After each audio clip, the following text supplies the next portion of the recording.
Hey everyone, welcome to another episode of Clockedin with me, your host, Jordan Edwards. I'm thrilled to have you tune in as we dive into the dynamic world of productivity, success, and stories of incredible individuals who've mastered the art of getting things done. Whether you're commuting, hitting the gym, or just relaxing at home, this podcast is the go-to source for inspiration and actionable tips to level up your productivity game. I'm on a mission to unravel the secrets of those who seem to effortlessly manage their time and achieve their goals. So if you're ready to clock in and unlock your full potential, you're in the right place. We've got a lineup of amazing guests, industry experts, and thought leaders who will share their insights and strategies to help us crush your to-do list and make the most out of every moment. Get ready to get inspired, motivated, and equipped with the tools you need to supercharge your productivity. This is Clocked In with Jordan Edwards. Let's dive in.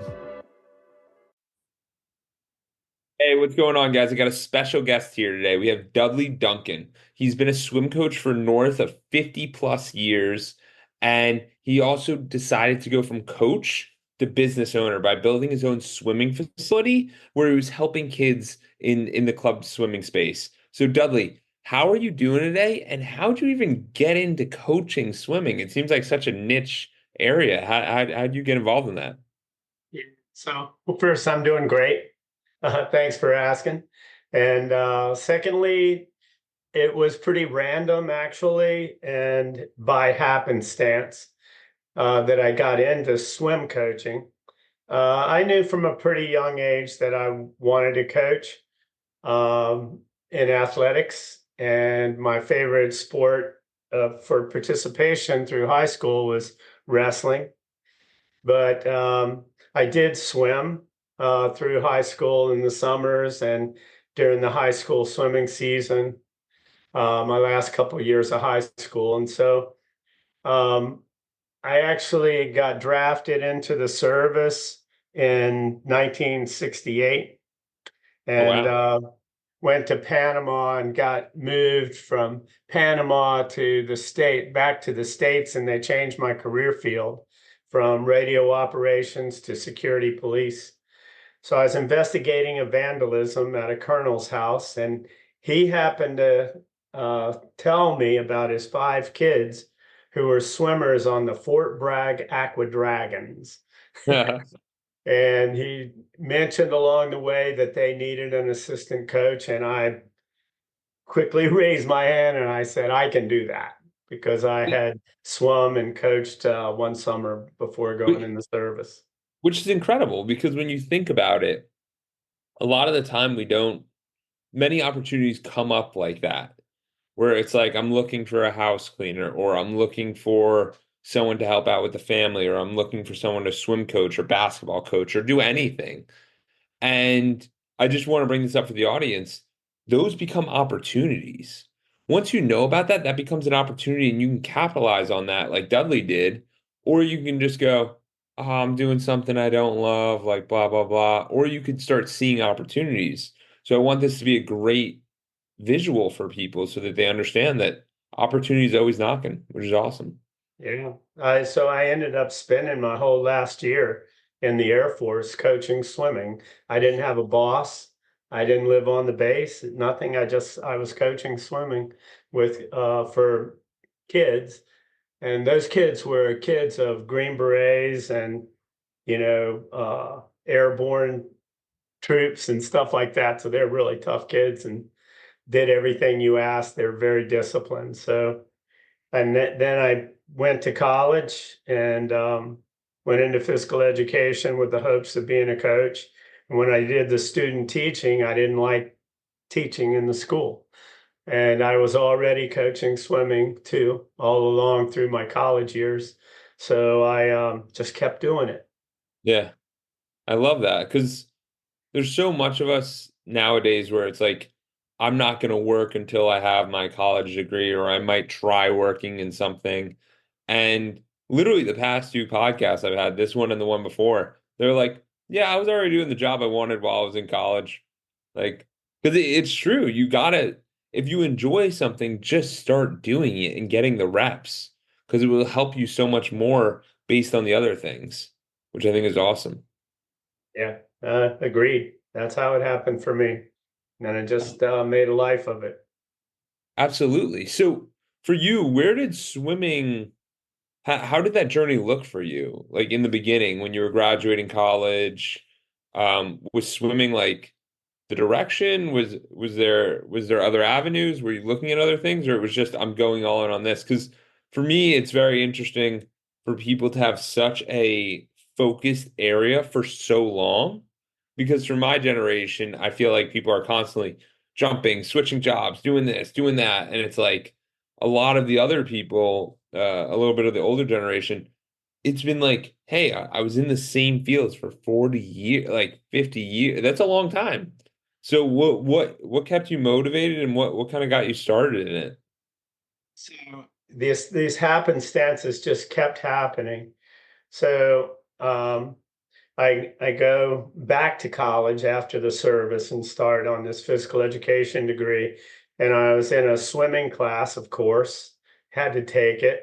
And the coach for the swim team was teaching the class and pulled me out one day and said, "You need to come out for the swim team."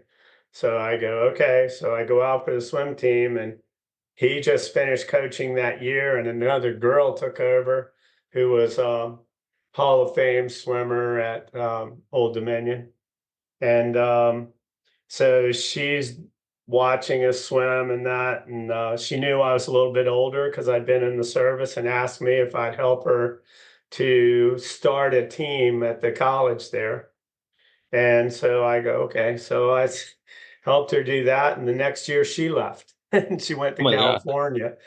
Yeah, so I ended up coaching for a couple more years there, and then it was time for me to graduate, and I wanted to go to graduate school, and So what's that? So as a student, you're coaching the team? I was coaching a club team at the Okay. university where I was attending, which was Old Dominion University in Norfolk, Virginia, It's and incredible. yeah, one of the families ended up paying for a graduate assistantship for me to stay on, keep coaching the team, and get my master's.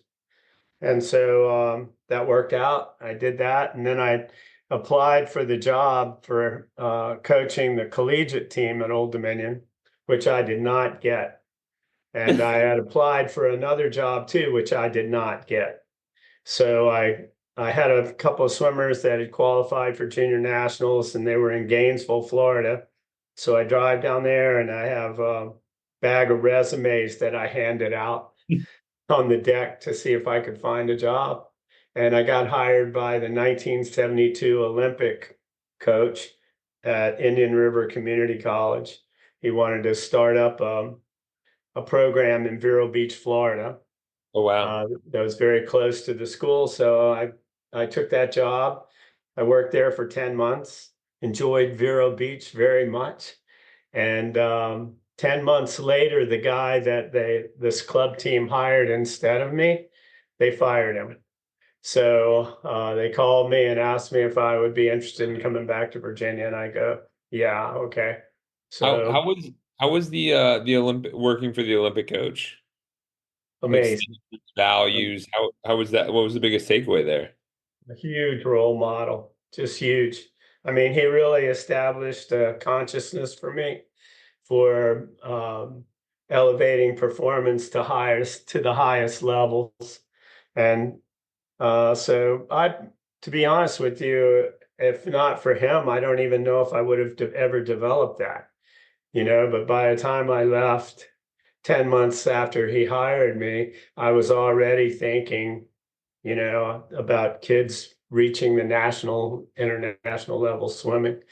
Yeah, So, I yeah, I I just, I just want to bring this up because it's so important for people to try to get around if they're looking to do a new skill or looking to gain something. You want to get around the best person you can get around in that attribute so that you can learn what they're doing to see the caliber that they're at.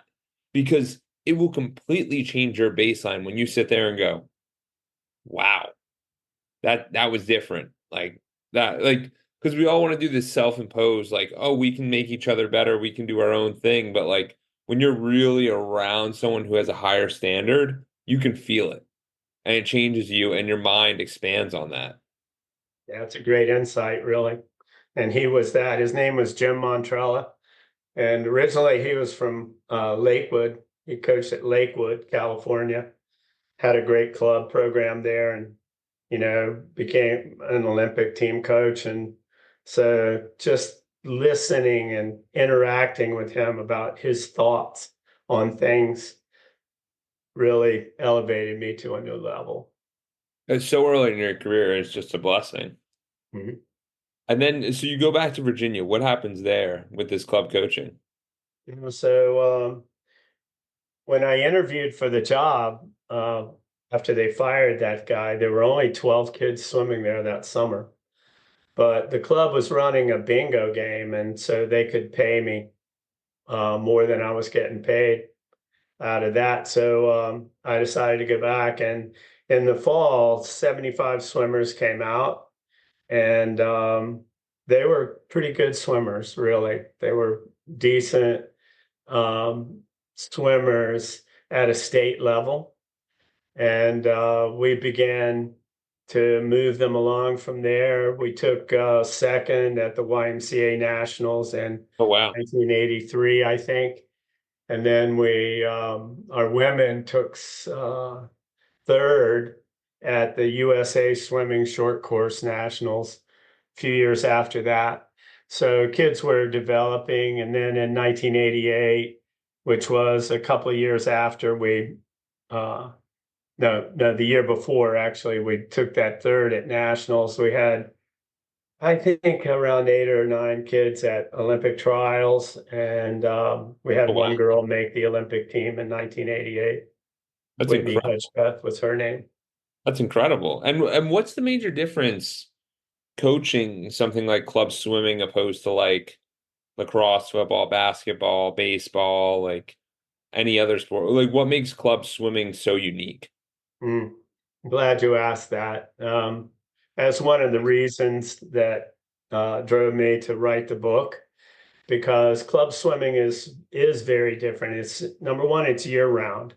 So kids typically, their families will sign a yearly contract rather than month to month or something.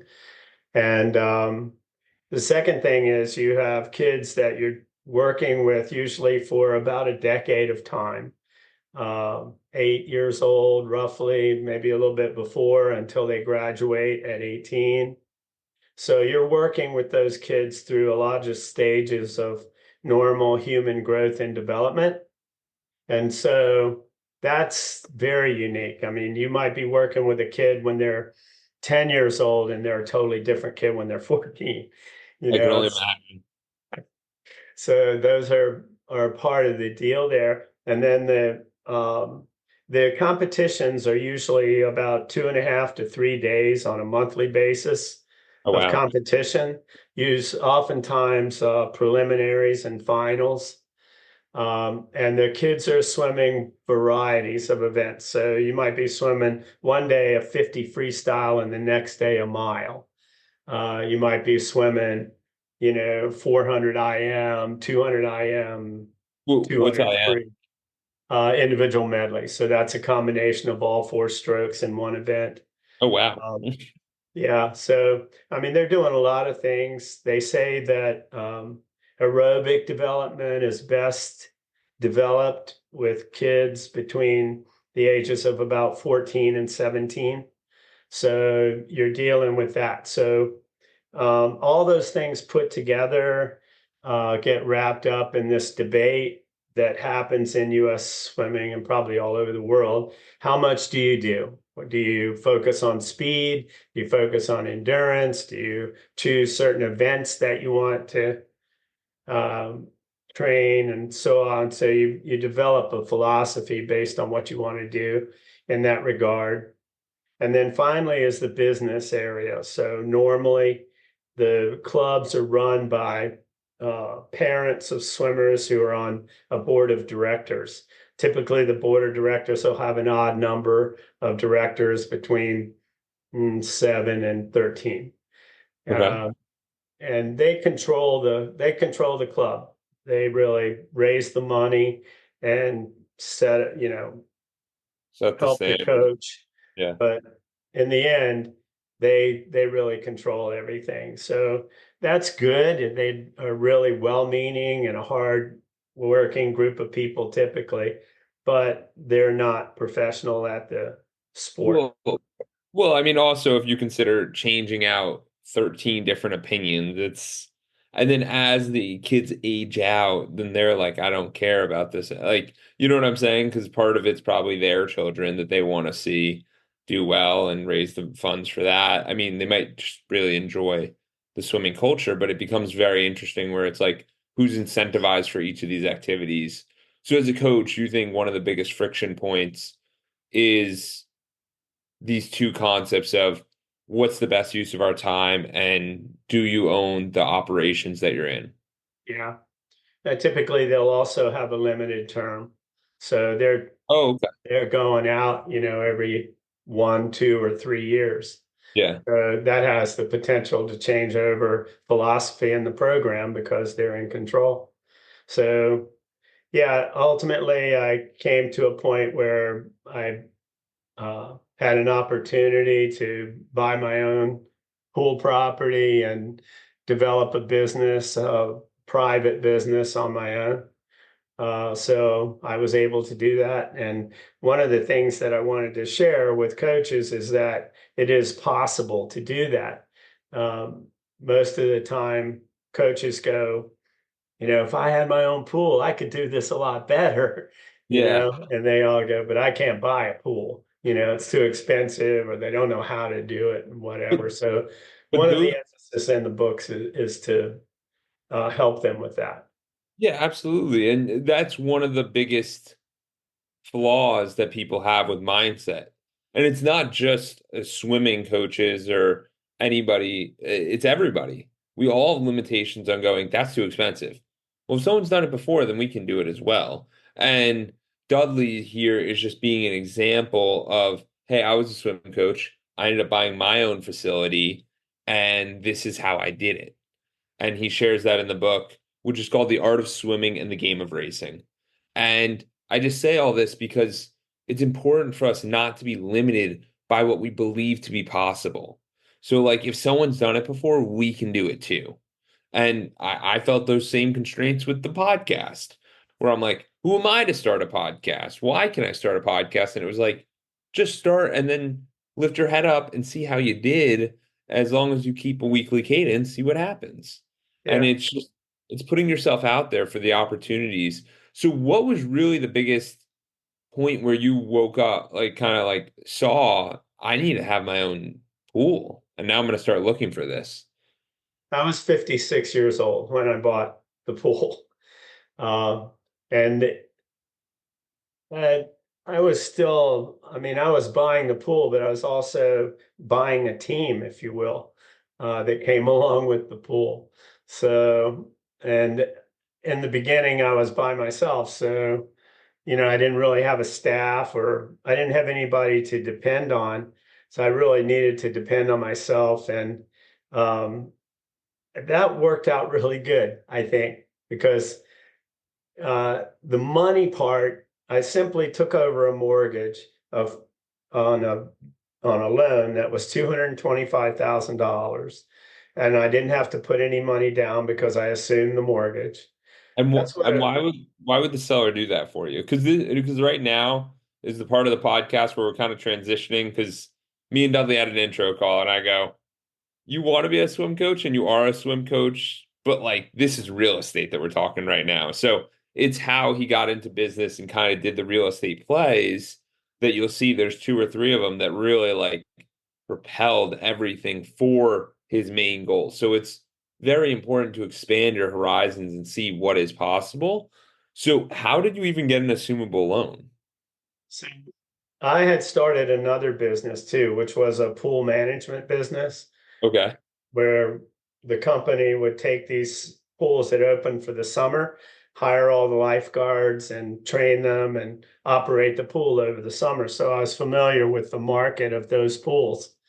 And this particular pool, the community had gotten older. There weren't as many kids swimming. They didn't want to operate the pool anymore. They weren't motivated to do that. They didn't want to raise their fees either. for someone else to do it. So that's how I was able to find the pool and get in on that mortgage. So, And sorry, go Dudley, ahead. but you start to see this, right? So Dudley doing the swim coaching, then he goes, yeah, I'm going to start another business. It's basically a service business, which are the easiest ones to and the lowest cost to really get started because you're just trying to grab the clientele and then you'll hire within. Like that's what I do with my coaching. It's a service business. They're super low barrier to entry, but you can get started with them and start making some cash flow. So Dudley's literally doing this, but it allows him to prospect. Each of his oncoming clients becomes now a prospect for a pool that he can purchase, which is incredible. It's a great way to be like, I'm gonna go find a pool. Like, it's like, no, let's just go make some money, start another side business that transfers us, that forces us to do things. So I say this because I think the audience needs to realize that each activity you do causes you to do different things. Like, for example, the podcast causes me to speak to people who motivate me and I think are unique because I have to put out a new podcast every week. So it's like, oh, Jordan, you're being forced to speak to new people. That's the output.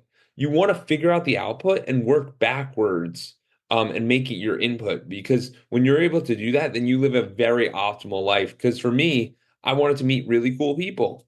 And now I've attracted a space where I get messages every single day. Can this person come on your podcast? Can this person come on? Can this person come on?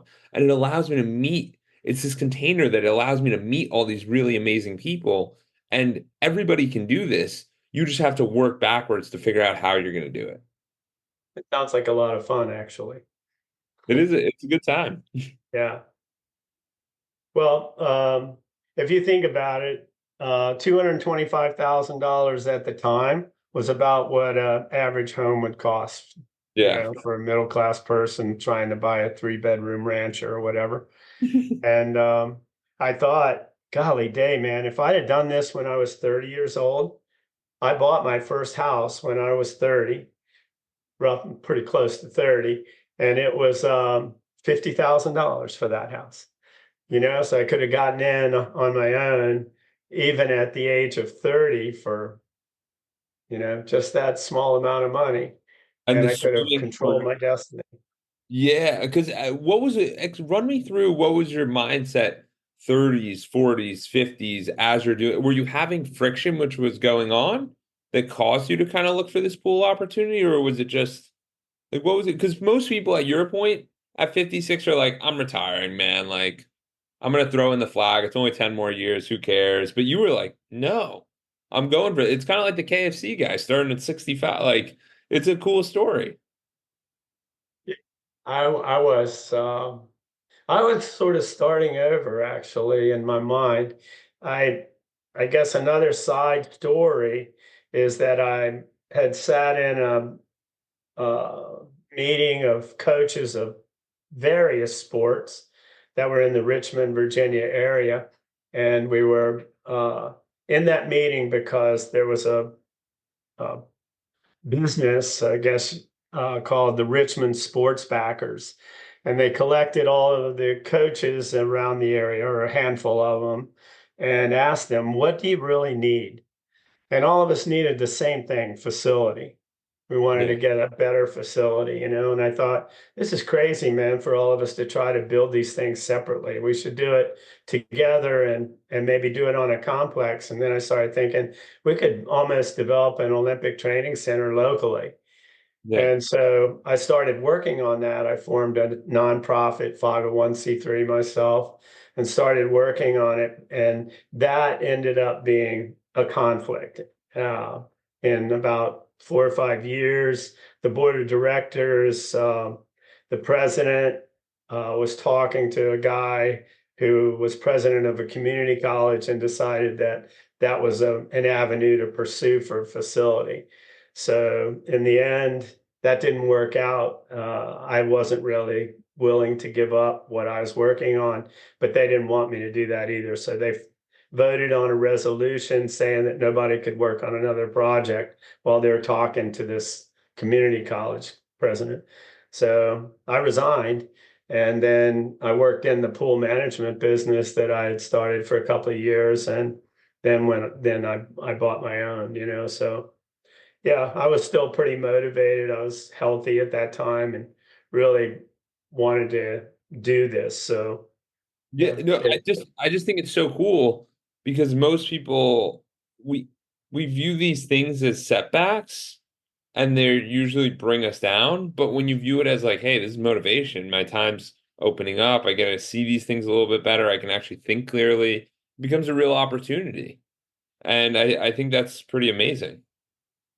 yeah, it did become an opportunity. That's the way it worked out. I felt terrible about the separation from the team that I had coached for 11 years.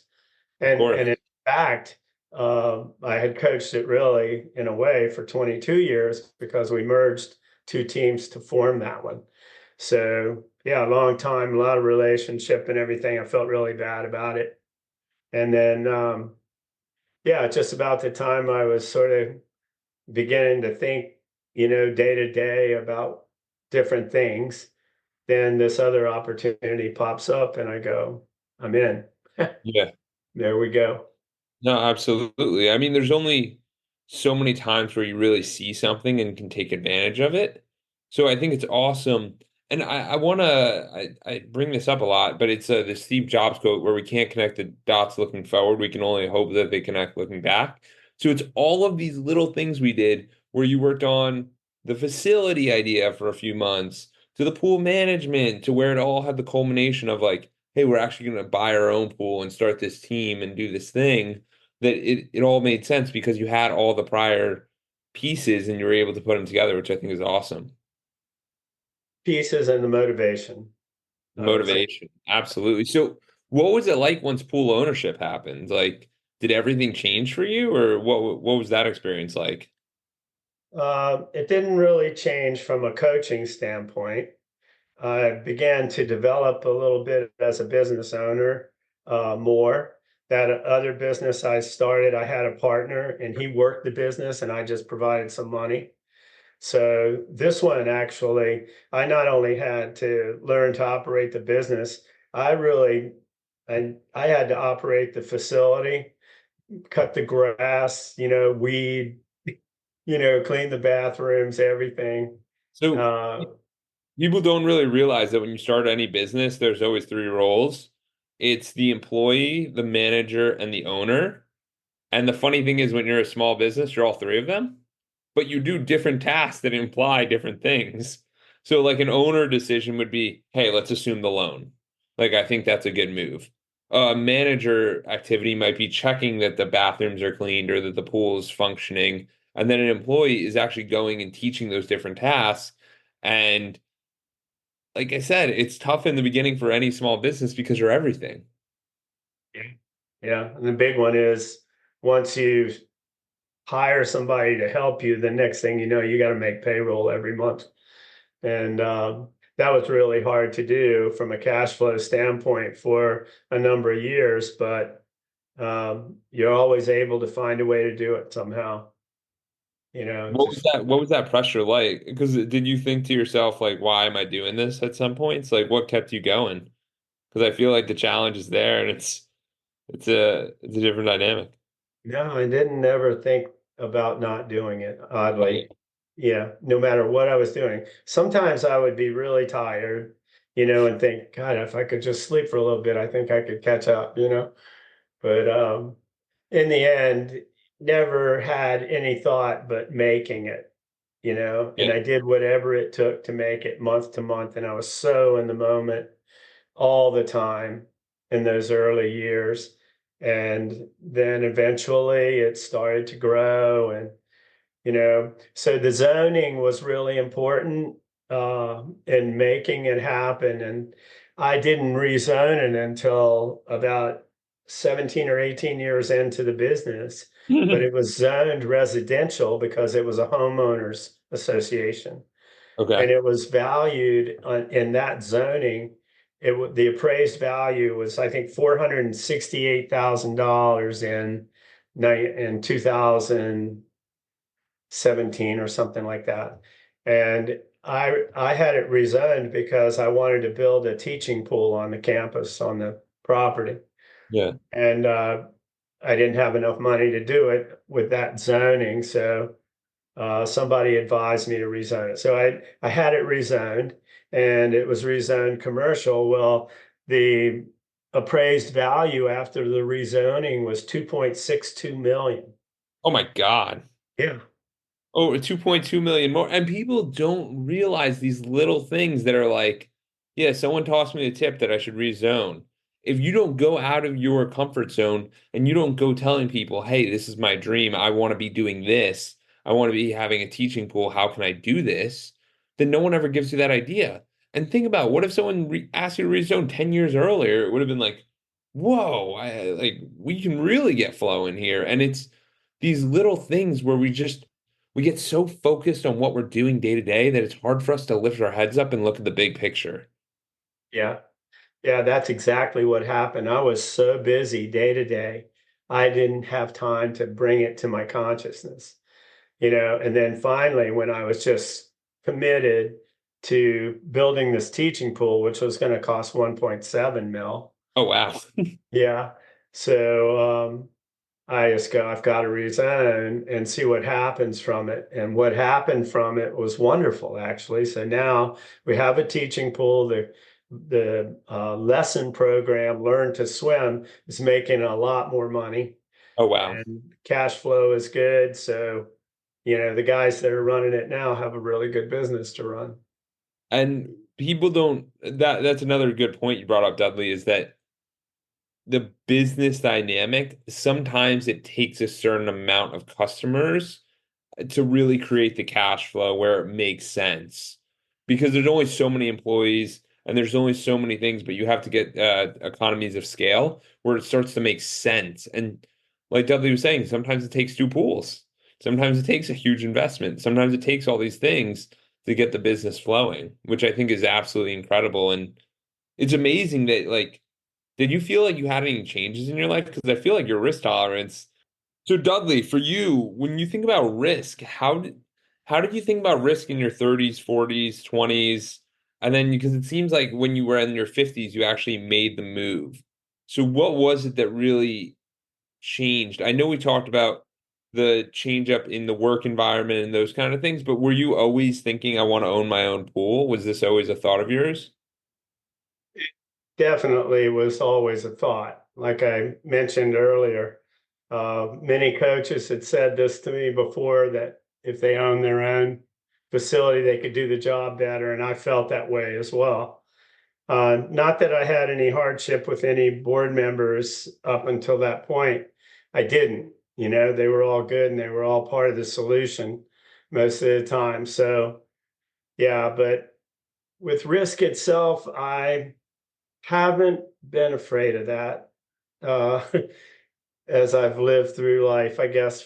And I think it's because I tend to live in the moment I'm in. I tend not to think about what happened in the past and what might not happen in the future, from that perspective. So, Yeah. I The presence is a real gift. Most people end up having issues if they're too much in the past, too much in the future, but when you're in the presence, it's always such an exciting thing. So, and I could see that because I think with the activity of coaching swimming, like the people are in the moment, the kids, yourself is in the moment. Like I feel the most in the moment when these podcasts happen because I don't have my phone going. It's just me and the person, and I understand that and that's what gets people to be the most authentic them. And then my other question was regarding resourcefulness. So a lot of people think, like you said, oh, I don't have the resources to buy a pool. What made you think that this was even possible with the resourcefulness? Like, has that always been something in your life? Because Tony Robbins says it's not the resources you have, but it's how resourceful you become that allows for your success. um, I actually, with the business I started previously, I mentioned that I had a partner. And with this, when I bought this pool, I bought it with partners as well. Although I didn't need them because I did all of the work. They weren't involved in any of the work at all. And all of the people that came to the pool and paid their money were doing so because I was there. They came to be coached. So I just I bought out the partners, over time. Um, and they really didn't affect the business. My one partner that was in the pool management business helped me sometimes when I had a problem with maintenance, Yeah. but otherwise, yeah, it was mine. I worked it, and So you don't ultimately, think you need to, like in the future, you wouldn't bring partners in unless they're really needed, or right. identify what people are actually bringing to the table. Yeah. It's not that I would advise against doing that. It may be helpful to have a partner, especially if the partner is a help, It's just the because skill set that you people need are some bringing help. to the table. Yeah. But in this situation, I really, I could have done it by myself. Yeah, And I probably would have preferred to do that rather than go through the mechanisms of buyouts and stuff like that. absolutely. I can only imagine. I can only imagine. So tell us, why'd you write this book? And what's so special about this book, and who should be looking at the art of swimming in the game of racing? I mentioned to you the three big reasons that I wrote the book: to differentiate club swimming and to focus a little bit on the training and how the training differentiates from the science that's typically, put into science books about training athletes. And then the third thing was the business. But the other part of it that ended up happening is I think that there are a lot of insights and suggestions maybe for people that are broader than just the sport of swimming. I talk a fair amount about experiences I had with education and things that times when I hurt myself, with respect to education, and at times where my education was so helpful to me. I really appreciated it a lot. And there's, the swimming, the part that's the mental game and the goal setting that goes along with that. There's a lot of attention to that, and it's fairly in depth. Um, and that even goes what I talked about, where kids are young, they don't really need a serious goal setting sessions or anything. But by the time they're teenagers, there's a lot of pressures on kids, coaches trying to want them to succeed, and parents want them to succeed. And then there becomes money involved because they spend money, so they want to get it back in scholarships, those kinds of things, travel, a lot of pressures on them. So they have to be able to not only goal set, to create the process itself for how they intend to reach their goals, but also to withstand the pressure elements that go along with the sport. And they are more and more significant the higher you go on the ladder. So Absolutely. those are No, things in the book that are, I mean, that's true with anything. 100%. I was going to say, like, literally, Edwards Consulting is based off of goal setting, where it's you have your mindset, you have the accountability, you have what you're looking towards. And what we don't realize most of the time, anyone who operates at a high level, the Olympic level, they can literally take that skill and apply it to so many different subjects. And it's just because it's all the same stuff. You need the same intangibles and the same values to be success. Like to show up to swim at the pool every day at 6 a.m. means that you didn't go out the night before. And in high school, that's very challenging. Like these are all variables that people have to make decisions on. And you start to realize somebody's character based on the decisions they make. And to do it for 50 plus years is that's a lot. It's very impressive. And I just want to give you major props for that, Dudley, because most people can't say they did that. And it's pretty amazing how you would continue to put yourself into these uncomfortable situations of learning the businesses, of learning the different ownerships and all these different pieces, because most people are like, oh, I want to be a swim coach, but now I can't. So now I took a job that I hate. Like, you know what I mean? Yeah. Like you easily could have done that, but you chose not to, which I give you major props for. And I think that's very inspiring to all those listening and to myself. Thanks a lot. That's what I hope for, is that other people will benefit from my experience. Absolutely. Absolutely. So, Dudley, where can people learn more about you and where can they learn more about the book? I have a website. It's dudleyduncan.com. And there's a bunch of different elements there, of course, things that have happened recently, things that apply to the book specifically, and ways to get in contact with me and that sort of thing if you're interested in me doing anything with you. So yeah, that's the main way. You can also buy the book on the website. It's an audio book also, narrated by me. Never thought I could do that either. Reading a book like that out loud is kind of an interesting task as well. But yeah, so you can do that, and the printed versions I'll inscribe and sign, from the website. If you buy a book on Amazon, you get the book, um, and But the it's website, cheaper.